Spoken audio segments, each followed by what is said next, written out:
So finally, we're going to briefly recap measures of labor market activity. So these are measures you should have seen already in your first year course, but we're going to very quickly recap them. So all individuals in the economy belong to one of three categories. They're either employed, which means they're working either full-time or part-time.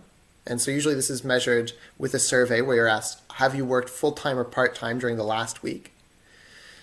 You're unemployed, which means you're not employed, so you're not working, but you have been actively searching for work. In that case, you're counted as unemployed.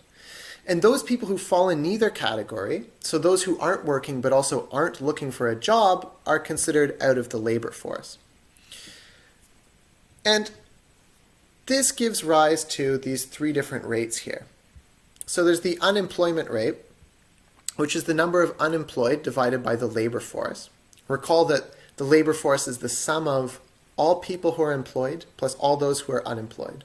So that's people either who are working or looking for work. So the unemployment rate is the number of unemployed divided by the total number of people who are either working or looking for work.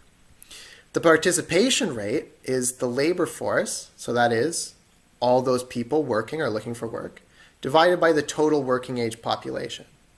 So this is really about how many people want to work or are looking for work or working in the economy. What percentage of people?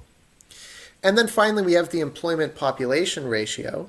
So that's the total employment, all those who are working, divided by the total population. So that's it for lecture 2. So I hope you learned a few things about measuring aggregate variables. And stay tuned next week for lecture 3, where we're going to talk about business cycle properties. Thanks.